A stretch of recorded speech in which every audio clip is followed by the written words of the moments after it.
there, comic friends. I'm Travis. Time for an edition of Monster Comic Reviews, where I talk about my monster pile of superhero comics.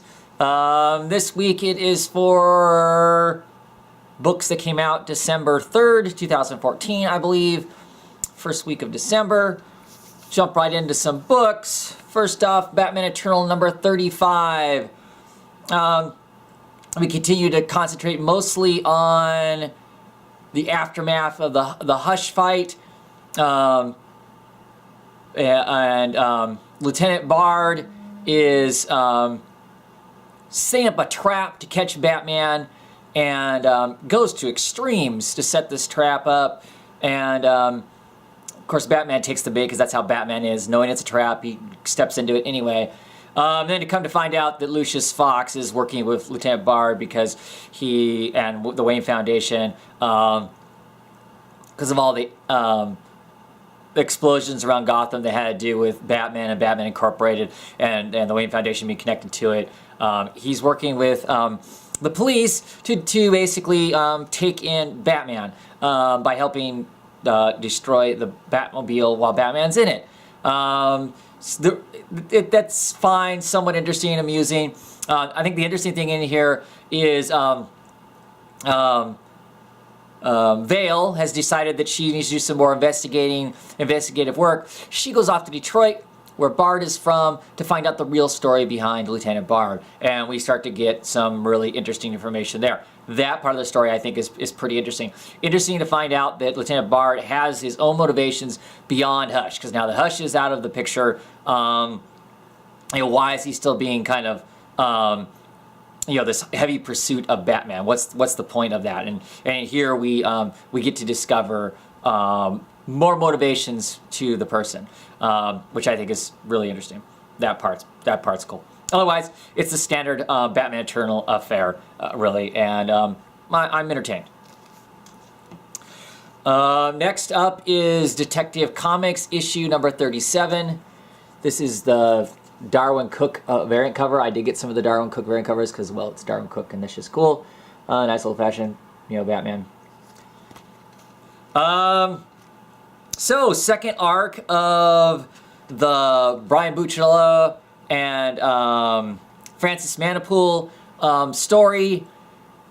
It's not bad. I like the art better in this issue. We get Tweedledum and Tweedledee and the Mad Hatter in here. I liked them. We also get introduced to the new version of Anarchy in this, which is, okay.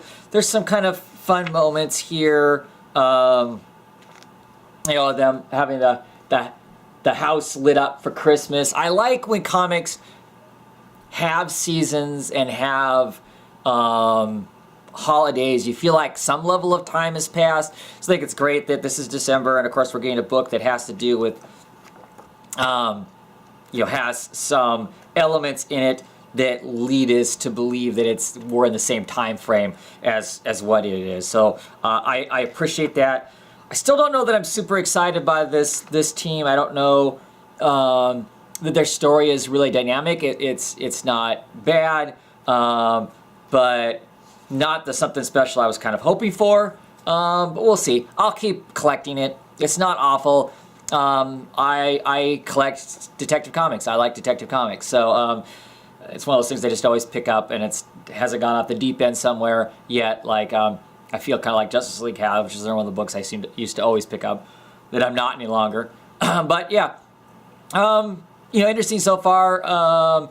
I'm curious about the Mad Hatter part. There's like a serial killer going on.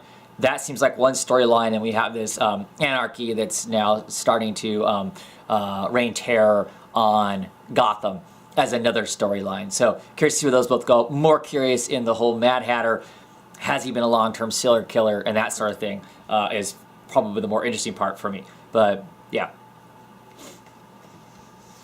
Grayson issue number 5. This one I didn't get the Darwin Cook cover because I liked the original cover for it. I just love the rich oranges of it, this desert landscape with the one individual wandering off in it. This issue of Grayson was absolutely wonderful. I really, really liked it. The art, of course, continues to be amazing in it. It's got Janin doing the art. It's just great. Basically, they crash in the middle of the desert. They're 200 miles from any village or any people, and they gotta walk their way out. And it's just this wonderful art. It's simple, but it continues to make you feel isolated the entire time we're seeing it. There's a baby involved in this, and there's just some great analogy between their situation and the baby and some of the stuff that goes on here. Midnighter's in here, and I really like him in this one. You know, he's using his powers, telling them how they're all going to die and how it's all going to work out. And it doesn't really completely work out that way. And it leaves some interesting stuff at the end of it. It leaves some interesting questions. At the end of this result, at the end, Spiral thinks something's happened, or at least that's how they're talking, like something happened. And, you know, Grayson, and I think by complicity, Helena Bertinelli have kind of lied to the bosses about the outcome of this mission that they were on, to, you know, save the child, basically. So I really like that. Really enjoyed this. I'm enjoying this book way more than I enjoyed the 9 or 12 issues of Nightwing that I got. So not Dick Grayson so much, just a different story, and I'm liking this story. I mean, I still have questions about the whole Spiral and, you know, Dick Grayson, them knowing he's Dick Grayson and Nightwing and all that kind of stuff, being in this secret place that's trying to crack the names of all the heroes. I don't know. That part still seems strange. But as a whole, I'm enjoying the book, and I especially really like this issue. The artwork and storytelling, it was really, really good. Really works well together. Gotham Academy issue 3. I think this is the last issue. Well, I'm going to drop it after reading this issue. I'll probably end up with a couple more issues just because of the way I order my books. But there's just not enough here that's captivating me. Really, it's interesting. This issue felt more Harry Potter-esque than any of the other ones. Just how separate and how alone our main character is, kind of the Harry Potter amongst the thing, but she's clearly a special kid. And the friends that are around her and the people she associates seem to be kind of all over the map. Some of her adversaries certainly are her friends, and vice versa. Not exactly sure on that, or am sold on the storytelling involved in that. I discovered what it really is. The most thing that interests me is the Gotham aspect of this. The fact that there's a Civil War era Cobblepot diary and ghost and that sort of thing. That's the part of the book that actually really interests me, and I don't think that's really what the book is about. That just happens to be what they're messing with at the time.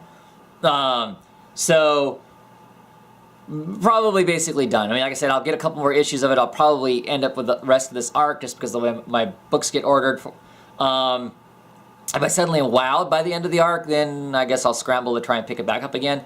But like I said, the biggest thing for me to hang on for this is the little bits and pieces of Gotham that I find interesting, that whole scope of stuff, that the history part of it, that I find curious. And I just don't think that's going to last in the book. I don't think that's going to really be a part of the book, really. You know, that has to do more of these characters, and I'm just not that interested in those characters. I like the character maps in this. She's kind of entertaining and whatnot. But yeah, it's kind of not my thing. I don't think it's bad. I don't think it's a bad book. Just isn't telling me the type of story that I'm interested in reading. I'm quite honestly not that big of a Harry Potter fan as far as Harry Potter books. I enjoyed the movies for what they were, but yeah, and it just has that kind of vibe. I don't.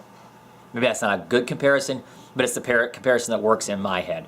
So, Justice League 3000, issue number 12. This is the full-on Blue Beetle Booster Gold story. I absolutely love this. This Booster Gold and this Blue Beetle are the one from the current continuity. They got cryogenically frozen and moved forward. Matter of fact, I think these are the guys that were pre-New 52, pre Flashpoint. If you read Justice League International back in the day, thought these two guys were amusing and fun, you're gonna love this because it's them. It's them being them. I mean, they're hilarious, and not in a totally dumb, goofy kind of way, but just in a buddy kind of a way that's just amusing. I mean, down to the Blue Beetle waking up thinking that he had this really bad dream that they were in the future, blah blah, scratching his head. Booster Gold is trying to tell him something. He's like, wait a second, I gotta go, like use the bathroom and upon this, he opens the door where he thinks it's gonna be the bathroom or whatever, and it opens onto the street and there's aliens walking all over the place. And he's like, oh my god, this wasn't a dream and whatnot.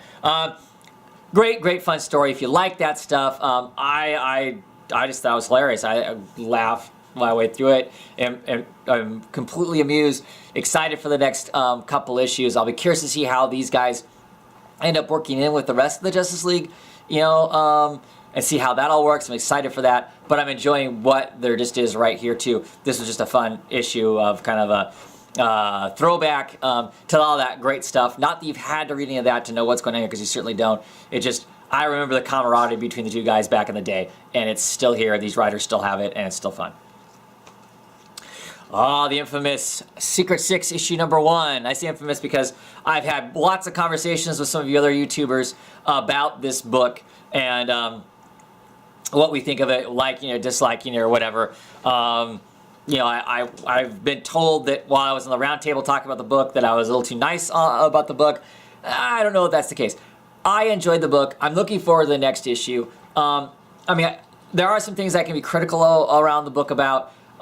This setup for this team to be a team has been used a million times. They all get snatched up. They're in a bad spot. They need to help each other out. But I don't understand, unless something really amazing goes on here, what's going to be the motivation for these people to sit together beyond the current trap that they're in. They're stuck in a room.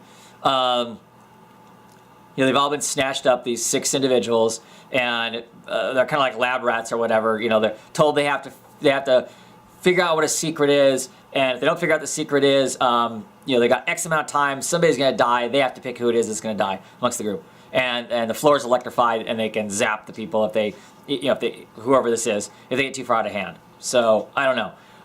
As far as the characters that are in it, I like the characters. I like the characterization. Everybody, even despite the few lines they had, their lines seemed like lines that would come out of an individual's mouth, not just lines that are said and anyone could say it. I think that's a good thing. In my opinion. So often dialogue just kind of gets thrown around, and really any random character that's staying around could be saying the dialogue just to move the story forward. And that's not really necessarily the case here. It makes sense along the way. Clearly it's a Gail Simone book, so there's a high level of diversity in the book, or a higher level than your most standard DC or Marvel books. We've got clearly a bisexual character in Catman. I like this version of Catman. He seems to have, he thinks he's a cat. He emotes the catness stuff. So I don't know if he actually has powers that allow him to smell or whatever, or he's just a keener observation or whatever that is. I like the way they're kind of playing with him a little bit differently in this. They're not playing, this so far is not playing them as being the washed up villains so much that the last volume of Secret 6 was more of them kind of these, broken villains trying to, find their way through life. But I like him. I like the way he is. I like the catness about him. That's kind of a cool thing. Mr. Big Shot's a new character I've never seen before. Puffs up like a pufferfish kind of a thing almost. He's interesting. He has his own kind of take. There's a person here named Porcelain, who I think they do a really interesting job, really interesting way of delivering the fact that that she is transgender or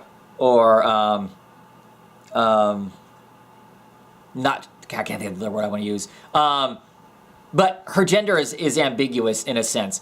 In this, the way the lines are delivered. I mean, Catman refers to her as being a guy, and I think he refers to her being a guy because of his senses.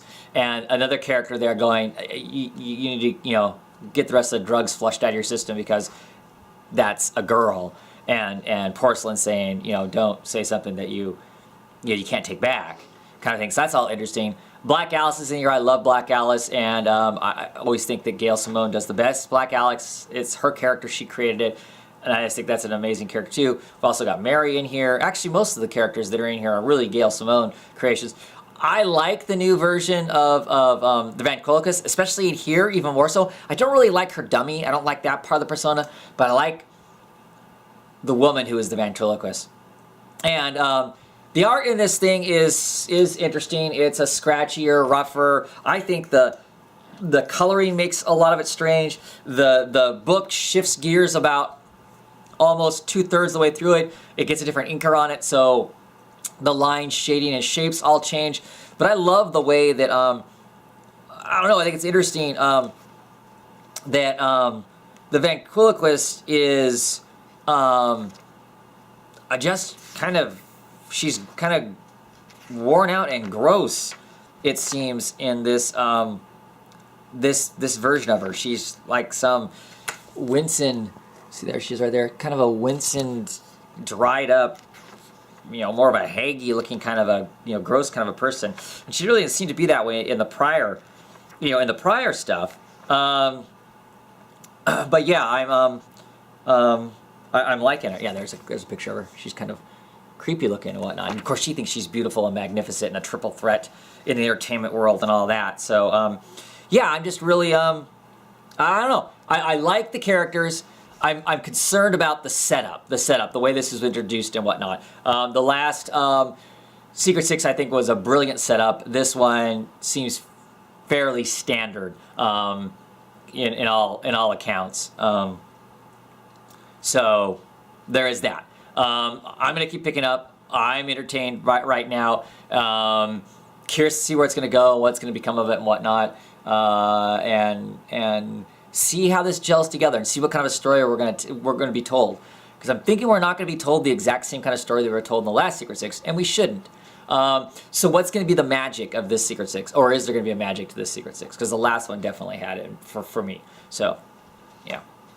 And finally, for this time, Swamp Thing issue number 37, and we get to see the Queen is born, the Queen of the Machines, the avatar of the machines.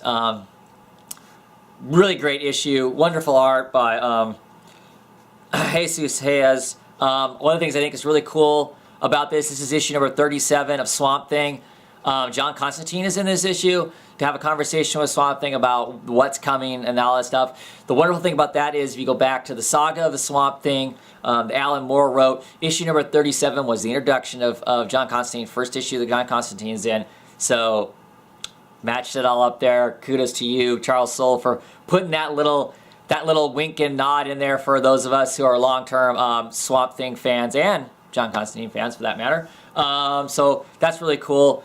Really excited to go. We've got at least 2 more issues of Charles Soule, I believe. Excited to see what that's going to be like, how this story is going to finish out, because we're bringing in some really sinister characters into this. Lady Weeds is the avatar of the machines now, so that's really fascinating. That was a cool. That whole artwork for that whole transition was really cool, and who she's gathering to help her defeat these powerful avatars of the green, the red, and the rot. Looks like it's going to be some pretty exciting stuff going into these last issues. So excited for that. And that is it for this week for superhero books. Thanks for watching. What'd you think? What'd you read? I know there's a ton of other superhero books out there that I'm not reading. What's going on with you as far as superhero books go? Have a great one, everybody.